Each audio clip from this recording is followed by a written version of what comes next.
नमस्कार, आप देख रहे हैं टाइम तक। मैं हूं अश्विनी सिंह। मामला यूपी के अयोध्या का है, जहां गोंडा जिले के अंतर्गत आने वाले मनकापुर से चलकर एक पैसेंजर ट्रेन अयोध्या जंक्शन पर पहुंचती है। जैसे ही ये पैसेंजर ट्रेन अयोध्या जंक्शन पर पहुंचती है तो पुलिस को, जीआरपी को सूचना दी जाती है कि एक कोच में एक महिला, खून से सनी हुई महिला अर्धनग्न अवस्था में उस कोच में मौजूद है। जानकारी मिलते ही पुलिस वहां उस बोगी में पहुंचती है। जब देखती है वहां पे तो पुलिस के भी होश फाख्ता हो जाते हैं जब उस महिला, यानी वो पुलिस की हेड कांस्टेबल थी महिला, जो अर्धनग्न अवस्था में उस कोच में पड़ी हुई थी। इसके साथ ही उस जगह पर जितने भी सीट थी, आजू बाजू की चीज़ें दिखाई दे रही थी, उस हर जगह पर खून, लाल रंग का खून ही दिखाई दे रहा था। जब पुलिस अधिकारी उनसे पूछते हैं कि कौन है, तो वो महिला कर्राहते हुए कहती है, जैसे वो बहुत पीड़ा में हो, बहुत दर्द में थी वो, और कर्राहते हुए कहती है, कुछ तो कहती है जो पुलिस को समझ में नहीं आता। लेकिन उसकी हालत देखकर ये अंदाजा लगाया जा रहा था कि उसके साथ दरिंदगी की गई थी। इसके साथ ही उस महिला हेड कांस्टेबल के शरीर पर कई चोट के निशान दिखाई दे रहे थे। उसके सिर पर गंभीर चोटें दिखाई दे रही थी, जैसे लग रहा था किसी धारदार चाकू या हथियार से उस पर वार किए गए थे। इसके साथ ही उसके कपड़े यहाँ वहाँ दिखाई दे रहे थे, वह मौजूद थे, और सीट पर खून ही खून दिखाई दे रहा था। जिसके बाद उस महिला कांस्टेबल को जब जांच करती है पुलिस, तो पता चलता है कि वो महिला कांस्टेबल है जो अपनी ड्यूटी के लिए अयोध्या आ रही थी।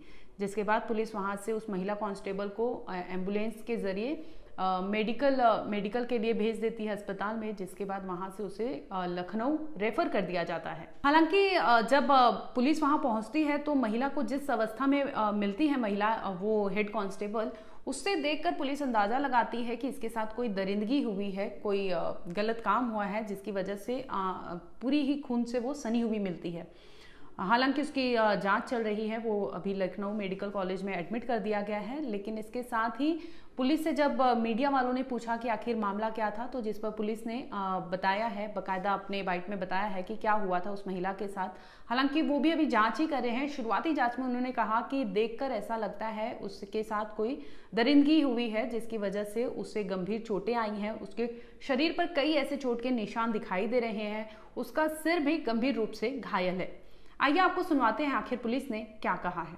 30/8 को ये संज्ञान में आया है कि सरयू एक्सप्रेस जो मानकपुर से अयोध्या आ रही थी, उसमें एक महिला मुख्यारक्षी घायल अवस्था में मिली है।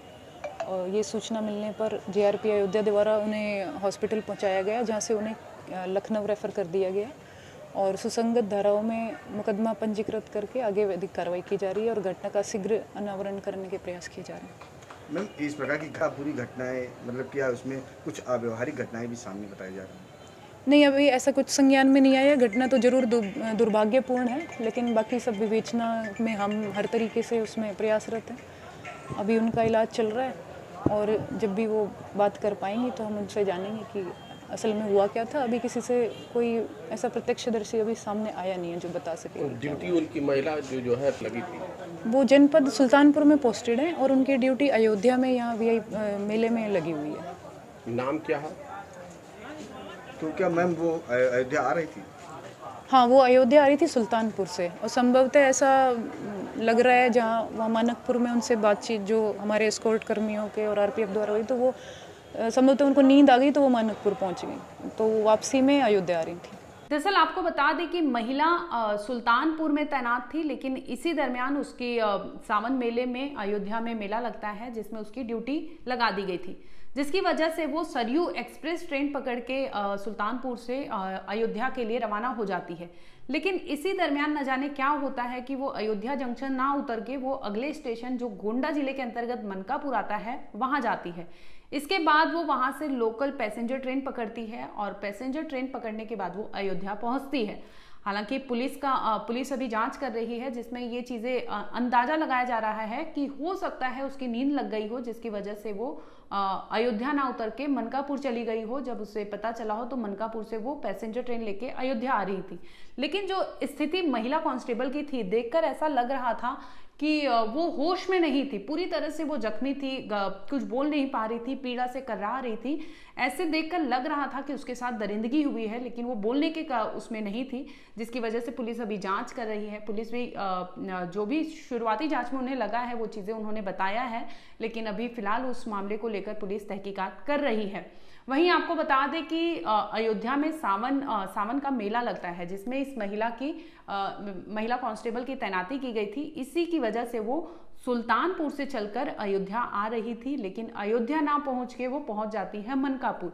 ऐसे में सवाल उठता है कि जब वो अयोध्या उतरने वाली थी तो मनकापुर चली कैसे गई।